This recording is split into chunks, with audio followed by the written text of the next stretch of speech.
9 sur 10 Oui. des cas positifs actuellement diagnostiqués sont des gens qui ne sont pas contagieux. Pourquoi ? Parce que les tests PCR dans lesquels on utilise 40 cycles d'amplification arrivent à détecter des quantités infinitésimales qui ne sont seulement que la trace d'un organisme qui s'est défendu. Et c'est donc en fait la démonstration d'une capacité de défense et d'une guérison que l'on est en train de mettre en place. Et cet élément-là, contrairement à ce qui est dit, n'en fait ni des malades, ni surtout des contagieux, puisque c'est autour de cette idée des cas contacts qu'il fallait mettre en place pendant les mois de février, mars, avril en France, cette stratégie-là, alors qu'elle ne s'applique plus du tout lorsque l'on est sorti de cette phase létale du printemps. Quand on est face à cela et qu'on voit les queues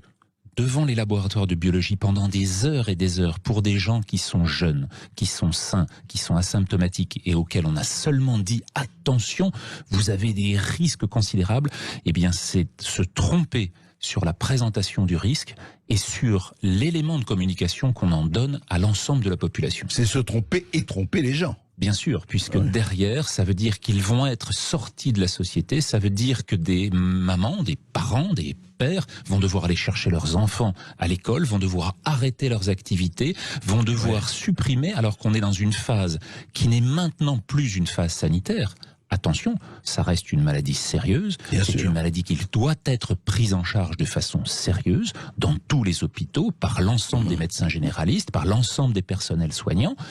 Mais ce n'est pas la raison, et surtout pas avec la pente de progression dont je vous ai parlé tout à l'heure, qu'on doit mettre l'alarme et la panique comme si nous étions au mois de février. Nous sommes actuellement dans une phase beaucoup plus lente dans laquelle il faut trouver des mesures adaptées et proportionnées. Il ne s'agit absolument pas actuellement d'une pandémie comparable à la grippe espagnole, ou plus encore à la peste noire, la peste médiévale, auquel pourtant elle a été comparée par les autorités sanitaires. Cette erreur de focale, cette erreur de proportionnalité est actuellement diffuse dans l'ensemble du monde des conseillers, et je ne parle pas de conseillers scientifiques ici. Je parle de conseils qui sont des conseils politico-sanitaires et qui n'ont pas chaque jour envisagé les multiples interprétations scientifiques de la réalité. Ils ont adopté une posture idéologique, on peut le dire, Cette posture a été retenue autour de simplement le suivisme des recommandations de l'OMS,